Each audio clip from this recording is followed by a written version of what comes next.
सभी गणमान्य जनों एवं माननीय अध्यक्ष का और मेरे साथियों को नमस्कार करता हूं। महोदय, सत्ता पक्ष को देख करके तो मेरे मन में केवल दो ही पंक्तियां आती हैं कि बड़ा हुनर है, थकते नहीं हैं अपने मन की कहते कहते, पर निज मन की कहते कहते कुछ जन मन की भी सुन लेते। महोदय, हमारी जिम्मेदारी बहुत बड़ी है, तो हम क्या सही दिशा में चल रहे हैं?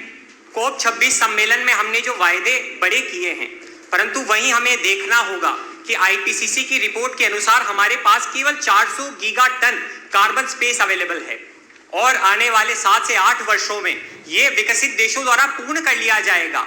तो हमें इस चिंतन की पुनः आवश्यकता है कि ये कितना बड़ा अन्याय हम विकासशील देशों के साथ हो रहा है। हमारे 2070 तक नेट जीरो के लक्ष्य को पूर्ण करने के लिए कार्बन सिक्वेस्ट्रेशन के रूप में मृदा एक बहुत बड़ा टूल है।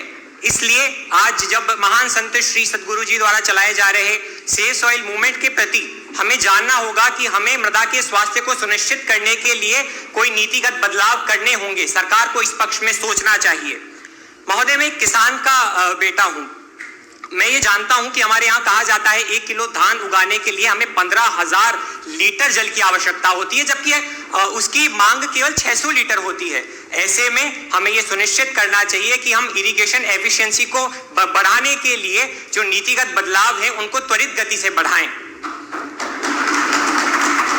महोदय, मैं संसद में आलोचना का अंधेरा नहीं अपितु सकारात्मक उपायों का आलोक फैलाने के लिए आया हूं। महोदय, मैं कहना चाहूंगा कि जब तक हम living with nature, learning with nature के बीच को बिंबित नहीं करेंगे, जब तक हम हमारे बच्चों को जंगल के पास में नहीं लेकर के जाएंगे, एग्रीकल्चर से नहीं जोड़ेंगे, तब तक वो नहीं समझ सकते कि प्रकृति का महत्व मनुष्य के लिए कितना अपरिहार्य है। महोदय, आज जिस आर्थिक महायुद्ध के बीच हम जा रहे हैं, मेरा मानना है कि भारत ही इस बीच कृष्ण रूप में है, जिसके मुख से प्रकृति रक्षण रूपी गीता मुखरित होगी। महोदय,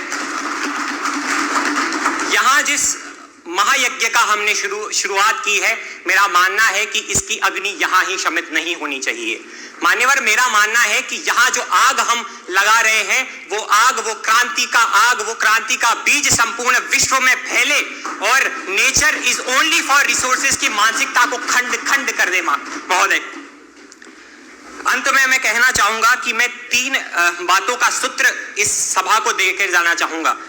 विचार, विवेक और व्यवहार, तब ही हम वातावरण को सुरक्षित करना सुनिश्चित कर सकते हैं।